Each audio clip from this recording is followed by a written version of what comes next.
Hello, and welcome to our school counselor session on our Study in the UK here on College Week Live. My name is Joey Kirk, and I am from the British Council based out of the British Embassy in Washington, D.C. Today we're going to talk about a few things that school counselors need to know about the UK in order to send their students. So some of the ways to best engage with universities, as well as the system itself, financing your education, as well as immigration, so a bit about visas as well. So I'm going to jump right in. If you have any questions throughout the presentation, please don't hesitate to type them in. I'd be happy to answer them. Let's get started. All right. So just to go quickly over what we'll be doing today. So first I'm going to talk about UK institutions and undergraduate degrees, followed by admissions, then go into funding a British education, immigration, and then really next steps and open it up to any questions that you might have. Okay, so the UK itself has over 300 institutions. So there are a lot of different places to choose from for a UK university degree. And these consist of universities, of which there are about 160, university colleges, which tend to be a bit smaller, specialist institutions, which are arts conservatoires, as well as performing art institutes, things like that, and then colleges, which are further education colleges, which are very vocationally driven. There are a few private universities. It was one up until recently. There are now about 3 of them, so it is starting to pick up. But really, most of the universities that you will engage with in the UK are public-funded universities, so they all get their funding through the government centrally. The English system itself, the English, Welsh, and Northern Irish systems are all 13 years for primary and secondary school, with 3 years for a university degree. So a bachelor's ends up taking 3 years. So it's quite a bit shorter than your typical US degree. In Scotland, the system is set up similarly to the US, where it is a 12-year system for primary and secondary, and then goes into a 4-year university degree, where the student graduates with an MA as opposed to a BA. So they graduate with what would appear as a higher degree than just a typical bachelor's. So real key takeaways: there are a lot of institutions that you could attend to, and the system itself is really great because it's a much more focused and shorter system for students to go through. So undergraduate degrees, there are loads of majors, and it's worth noting that a major in the UK is called a course. So there are courses that range from acting to zoology. There are tons of them, thousands upon thousands, and they are very, very specialized programs. So your students will have a very, very specific focus. So if a student's interested in biology, they're going to study almost entirely biology. If they're interested in English, almost entirely English. There's no general education requirements within the UK higher education system. So students get to really focus on what they're interested in studying, and they don't enter directly into that course. It is very independent, the UK education system. So students have to do a lot of work outside of the classroom. They'll do a lot within their lectures, but also, considering their modules, they have to be able to do a lot of critical thinking outside of the classroom, a lot of reading, a lot of personal work. So it's a lot of the onus is on the student, but with that, they tend to do really well and learn a lot more in this environment. Most UK university programs are honors programs. So a student who enters honors degree. It's rare to enter a degree that isn't honors in the UK. Unlike the US, where we have honors colleges within universities, in the UK you have honors programs within universities, and the vast majority of the programs are honors. As I mentioned earlier, there are no general education requirements, so the student enters directly into their course. And also, as I mentioned, the program duration varies. Typically, it's a 3-year program, 4 years in Scotland. However, there are other ways to add things in. There's something called a sandwich program, which is the UK's version of a co-op. So the student will come in and do in their sandwich year, which is what we would call their junior year in the US. After the first 2 years, their 3rd year, they do a work placement. And most universities do these paid work placements for the student and help them find them.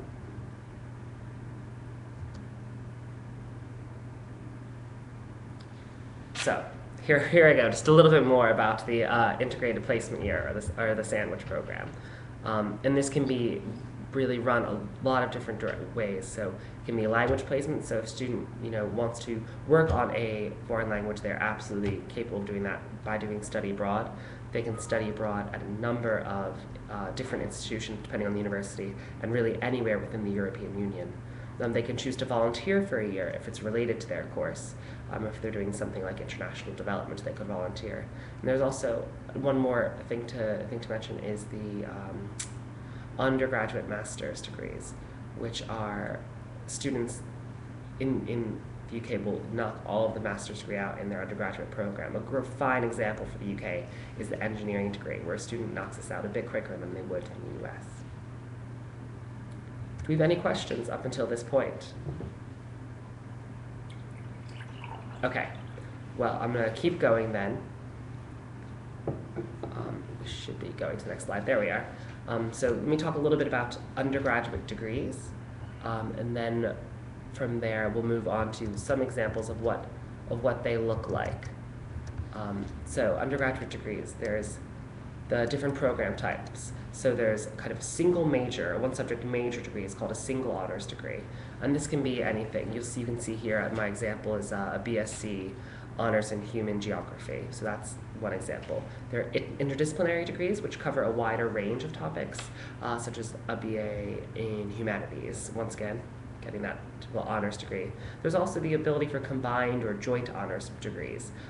These are a little bit less common than single honors programs, but definitely usable. I have two examples just there listed, one being biomedicinal chemistry and music. When you see the word and, it's like a double major, so they're studying each subject equally. And when you see the word with, they're studying one subject more than the other, and that you can see the LLB in law with criminology. So with is just below, more like a minor. Then there are also professional degrees available at undergraduate levels, kind of like I was saying. Some great examples of these are medicine. Fantastic, a student can study medicine in the UK at undergraduate level. It takes a few years, however, it is faster than your typical US medicine program. It's quite difficult to get into, if possible. Dentistry, law. The law degrees in the UK are 3 years undergraduate, and at that point a student can come back and study and sit for the bar in the US. It all depends on the state, what they're allowed, but most of them will let them sit the bar. New York is one fine example of that. And then architecture, business, the list goes on. Professional degrees at an undergraduate level. Just going to the next slide. Okay, so an example program of that single honors degree I was talking about before is you can see how focused it is right over here. When this person, they are really focusing on the Americas in their course. So you can see in their first year, they're taking a little bit more general subjects, but still quite focused. You can see it's all history. So there's no sciences in there, you can see, because they're really focused within this curriculum. And then it continues to build up to what they really want to study and really want to complete within their dissertation, which is their third year. The majority of their second half of their third year, they'll be writing their dissertation, which is something that they'll submit at the end of their degree program. Typically, so many thousand words, but average around 50 pages or so. Can be more. It depends on the program, but really a focused education. All right, and here's an example of that sandwich program I was talking about earlier. So you see the first 2 years, standard, very focused within the marketing curriculum that this student would be studying with their BSc Hons in marketing.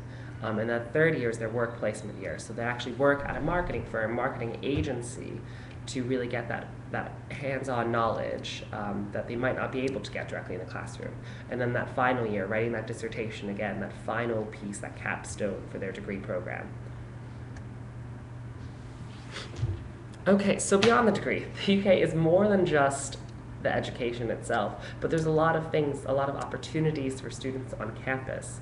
And these include things like student life and leadership opportunities like the ones listed below. So there's societies and clubs, athletics clubs, student union, different student volunteering options. There's loads of options for students to do. The clubs really run the gamut. A student can get quite cool if they really are into model sailboat racing. It exists. If it doesn't exist, you can make that happen. If you have enough friends to make it happen, or enough people that are interested, they can help to sign a little petition to get the university to do the club. And there's everything really from rowing, a very traditionally British sport, to wine and cheese tasting. There's everything, trust me. And then work and employability. We already mentioned in-session work placements, but this is within your student visa. You can actually work. A student could work part-time, so they can work up to 20 hours a week if they're on a Tier 4 student visa, and if they're doing a full degree program, they will be. So they can work 20 hours a week during term time and up to 40 hours a week outside of term time. There are also spring and summer work placements, so they can work full-time during the summer if they'd like. If they prefer to stay in the UK and work versus coming back to the US.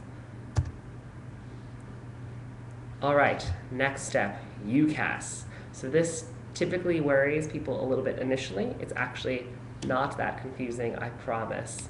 Ucas is the Universities and Colleges Admissions Service, and this is the UK's central application.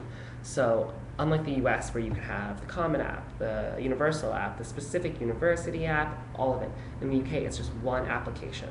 So the student fills it out just once, and it gets sent up to 5 institutions, which is, in my opinion, fascinating. We'll talk a little bit more about it as we go on.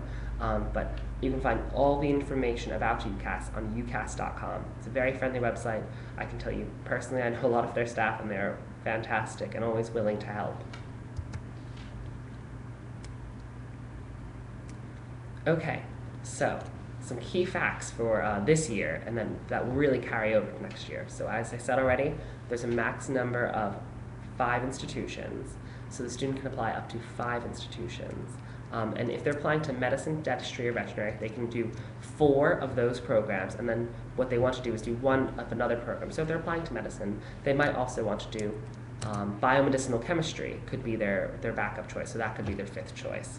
We always try to tell students to do that because it's quite hard to get into those type of programs, so you should always have a backup choice, kind of an insurance option. The cost. So this is where it gets really exciting, in my opinion. It's £23 for an application for up to 5 institutions. £23 right now is a bit under $40, about $36, $37. So to think your student could apply, with $37 could apply to 5 institutions, all at once. If they're just applying to 1 British institution, they can choose to pay £12, but I would advise them to apply to more than 1 because they're already filled out the application. They should really apply to the full 5. The students' applications are done under simultaneous consideration. So what that means is that the student, as they submit their application, the universities will start looking. So all the universities are reviewing applications at the same time, and they'll start, and once again, this invisibility thing will come in really handy during this. The other universities do not know where you've applied. You could have applied to wildly different universities, or you could apply to competitor universities. That's absolutely fine. They do not know who you've applied for. But within the simultaneous consideration, they will start making decisions and get back to you. Oxford or Cambridge is the next big thing that counselors should know. The student cannot apply to both Oxford and Cambridge. They have to choose Oxford or Cambridge. And the deadline for Oxford Cambridge is October 15th. It's also the deadline for medicine, dentistry, and veterinary. So it's quite early. So if your student's looking for the fall of next year, they've already missed the deadline, they should really apply sooner. Within Oxford and Cambridge too, they interview every student they might accept. So what your students should do, if they are going to apply to Oxford or Cambridge, is to apply before September 15th, because they often come at the end of September to do interviews in the US. So otherwise the student will be required to go to the UK to interview at the university itself. All right, 1 application per cycle. If a student applies to 5 institutions and is unsuccessful at all, they can't apply to another 5 with another application. They can only apply just that 1 time, so they have to make it count. So what they should do is apply to a number of tiered institutions. So they can have, some reach schools, some safety schools, that kind of thing. I already mentioned 1 deadline being October 15th for medicine, dentistry, and veterinary, as well as Oxford or Cambridge. But then January 15th is the equal consideration deadline. If students get their application in by January 15th, the equal consideration will be in the same pool as all their students. After that, they're reviewed after the first pool of students. So it becomes a bit more difficult to enter into the specific course the student might want to attend. And then March 24th is the performing arts and creative arts industries deadline. So the students have to submit all their portfolios to enter those courses by March 24th. So Apply 2014 is this year's application process, and it went live in June, and the earliest applications can be submitted in September. And this is the same every year. So students can start working in the system in June and then apply beginning in September. They can apply once again throughout the year, but I would advise them to get everything in by that January 15th deadline. Any questions thus far? Okay. So making a Ucas application. So it actually is fairly simple in what they're looking for. You can see all the 6 things they are looking for right there. The first being the personal details. Obviously, they're going to want to know the student's name, email address, home address, phone number, that kind of thing. That will help the universities to have a good idea of who is applying. The choices. So they'll want to know what 5 institutions, or 1, 2, 3, 4, 5, doesn't matter, the student's applying to, so that they need to put that into the Ucas system. The education. So if this is where they've gone to high school, and a little bit about the high school would be useful as well. Employment, being if they have been working, where have they been working? Statement, this is their personal statement. This is similar to the essay that we write in the US, but it's a little bit different because it's more focused on the academic bits as opposed to the more fluffy parts of talking about extracurriculars. It's very focused on academics because oftentimes the professor the student will be having in class is reading the application. And then finally a reference, and this is where you come in as the school counselors. So the reference should talk about the student, why they would be a great fit for the UK, maybe for a university specifically, depending on the number, but really you should focus on the course they've applied to. Why is your student so passionate about biology, and why would be such a great fit for a UK biology program? Because they're so focused, they know what they want to do, they've been passionate about this for ages. We want to hear all of that. And then finally the student can review all their details and then submit. So a little bit more about the personal statement. It really gives you a chance, it gives the student a chance to tell the universities or colleges why they should want you as a student. So they want to know why you'd be a good fit for them. And every personal statement should be unique. You only have so many hundred characters to get your point across. So what a personal statement might include is why a student might want to study in the UK, how to really show that they can complete their higher education in the UK, so why they'd be a good fit outside of just studying in the UK. Any examples of leadership that they might have. So really, we're talking about relevant things to their course. If they're biology, maybe they've been doing research on the side with their teacher, and that's really inspired them to go into the field. Maybe they are studying English, and they really have a passion for Shakespeare, and they've been reading Shakespeare since they were a child, and they've now done Shakespeare productions for years. Those things are relevant. If a student is entering English and also happens to play the trumpet, they shouldn't be putting in that they play the trumpet unless it's related to what they want to study within English. Maybe they want to study the history of music and how it's shown in literature. That would be very applicable, but it has to be very focused like that. And then, of course, as I mentioned, any preparation applicant has done for the course itself. So if they, have done that research, have done those productions, that's where they want to really put in.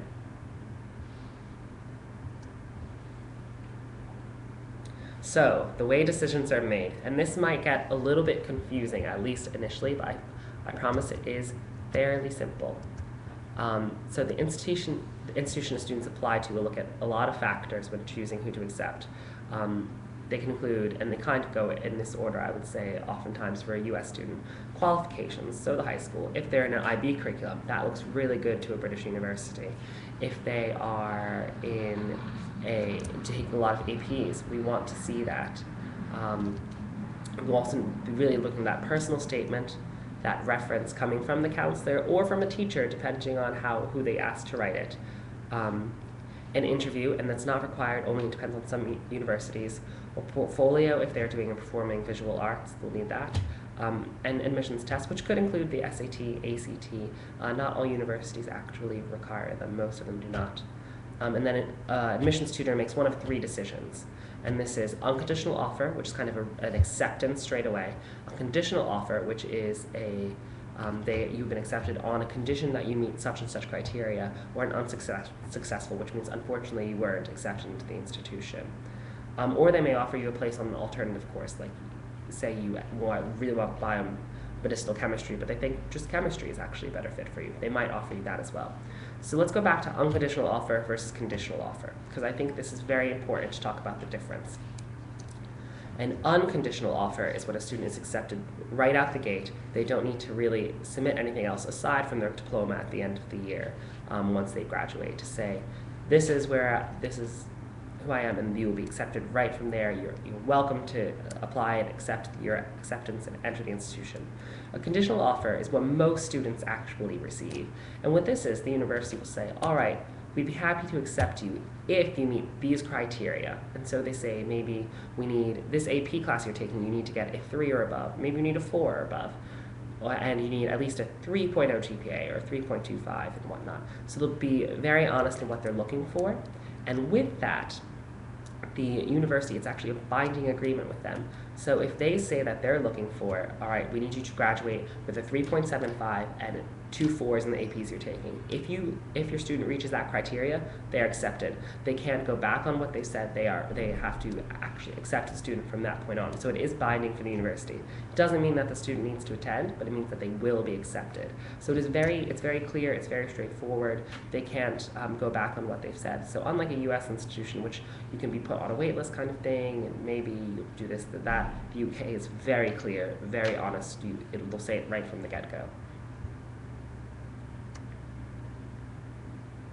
All right, so track. When the student submits their application, they go through the online system called track, and they can really follow the process and the progress of their application. So they can really see the status of the applications, where it is, if it's been read, and if an offer has been made. And it will also help the student tell the student what to do next. So once the student receives their offers, they have to reply to them. So once you receive the final decision from your institutions, you may choose a maximum of 2 offers to keep. So with this, if you get 4 unconditional offers and 1 unsuccessful, all right, great, you can choose that one institution and go to it. If you get 3 unconditional offers, 2 unsuccessful, and you really want to go to this one conditional offer, and they'll say you need to meet this, and this criteria. That'll be your firm acceptance. And if your second choice would be your insurance acceptance. So the reason we have these is because of that conditional offer, the student, if they meet the criteria, will go to their firm acceptance. It's saying, like, this is my number 1, this is where I want to go. Insurance acceptance it's your number 2. And after that, you have to decline the offers that you may have received. So if you get conditional acceptance to all 5, you can only keep 2 of them. So you have to throw the rest of those applications kind of back into the pool for other students to maybe get accepted. So really, the one thing that we tell counselors is, with firm acceptance and insurance acceptance, make sure your students, for the firm acceptance, it's the number 1 institution they want to go to. For the insurance acceptance, make sure the criteria to enter may be a little less in terms of conditional offer than the firm acceptance, because that way the student, if they don't quite meet the grades that are required, have somewhere to fall back on. Some universities show some leeway in terms of conditional offers, that if they're looking for a 3.0 and a student gets a 2.99, they might not hold that against them, but they are not required to accept them with that.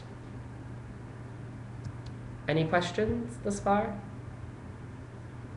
All right, fantastic.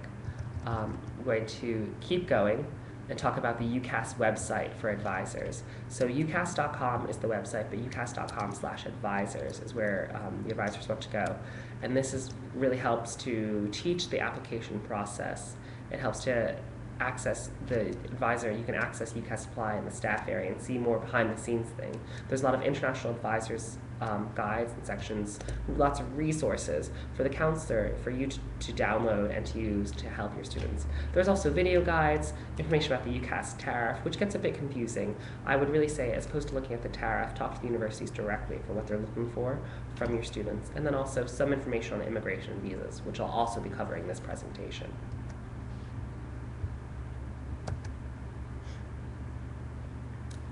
Okay, so Admissions, so academic requirements. I kind of have said this already, but the ideal student for the UK is advanced placements or IB. They're really looking for those type of curriculum from US students looking to the UK.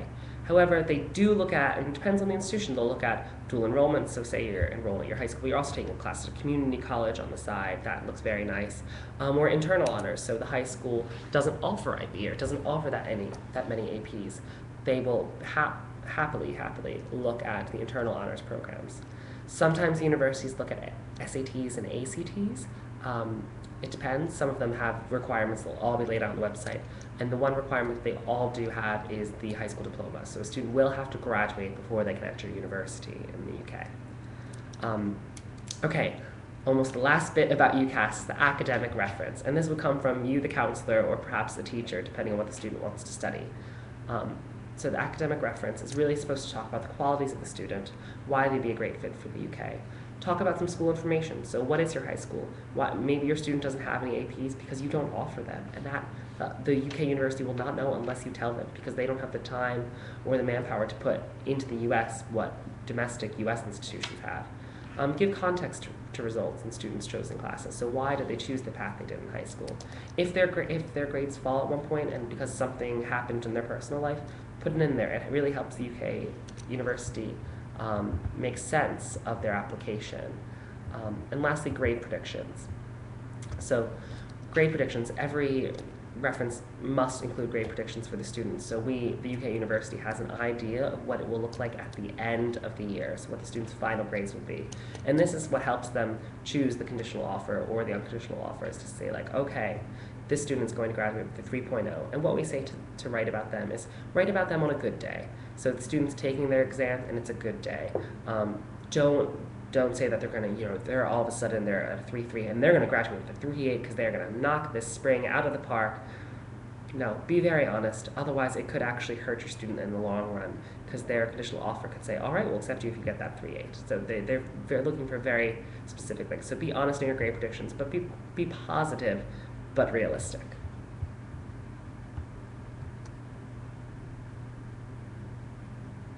Okay, so funding, the exciting part, right?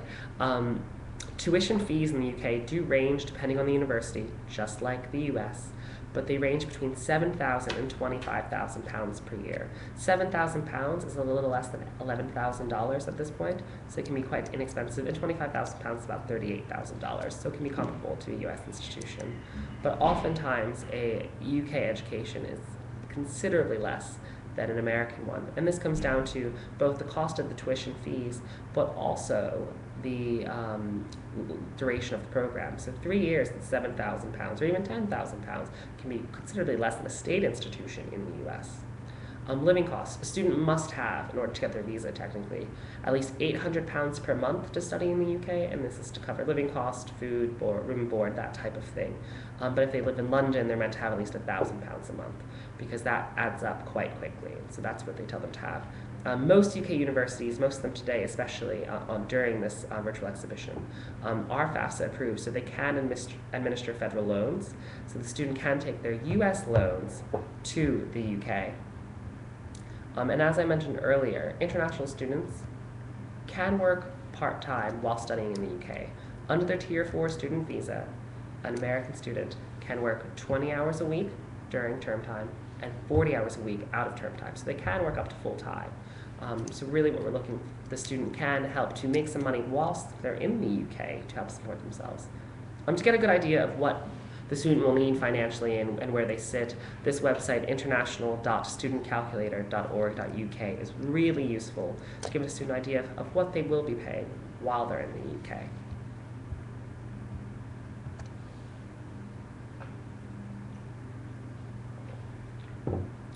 Just moving on to the next slide. All right, so applying for the visa, the big next step. So how to apply for a visa. So they would apply for visas for uk.fco.gov.uk and complete the Tier 4 student visa. So a student applying as a student visitor is only someone who's coming for a short program under 6 months. Over 6 months, a student has to apply for a Tier 4 visa. And with this, the current fee is $477. and you can choose to do a $12 mail return, so the student will get it straight back. Then the student must schedule an appointment for their biometrics, so fingerprints, which can be done all across the USA. And after that biometrics appointment, you submit your application to the Visa Processing Center, which is based out of the consulate in New York. Interviews are not required for Americans going to the UK, but students do have to submit everything. And I'll talk about some typical problems with visas with student applications and why they sometimes aren't successful. Because really there shouldn't be a problem. And then at the end, you have to allow at least 15 days for processing. It can be a bit shorter, but it all depends on the time of year.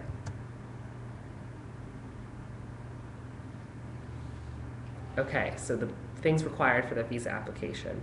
A passport. Obviously, you need to submit your original passport. You cannot send a copy. They need to put the visa in your passport. The copy of the online application form. So what you filled out online, you need to print out and put it with your passport. Passport size photograph, which will be part of your visa, on a white background. So you can go to any local drugstore to get this done. It's standard passport photo. The Tier 4 student visa application, no surprise there, the Appendix 8 form. And then a Certificate of Acceptance for Studies number, which is called a CAS number in the UK. When students accepted into the UK university, they'll be issued something called a CAS number. And the CAS number helps track the US student, or any really international student in the UK, and it links that student with their university, because the university is actually sponsoring the student to come and study in the UK. So the CAS number is essential. I can't say it enough to successfully receive a visa. All right, and lastly, common reasons for application delay or visa refusal. It's when the applicant forgets to submit the original passport, so no surprise there. They don't submit the passport photo, and they can't move forward with the visa without that. The form may be filled out incorrectly. There is a helpline through the visa section, all on their website, so they're happy to help. If a student applies too late, especially in the summer period, which often is busier, biometrics aren't done properly, but you really need to make sure you go to one of the approved biometrics places, which is all listed on the visa section's website, and the CAS number is just not provided with the application. So you need to do all of these things to successfully receive your student visa. Okay, lastly, I wanted to open the floor up to see if there are any questions, and also give you my contact information. As I mentioned at the beginning of the session, my name is Joey Kirk, and I am the Education Officer here at the British Council, based in Washington, D.C. at the British Embassy. One thing I really want to point out before I close down the session is that a real great one-stop shop student resource and counselor resource is our Education UK website. So this is done through the government. It's completely impartial.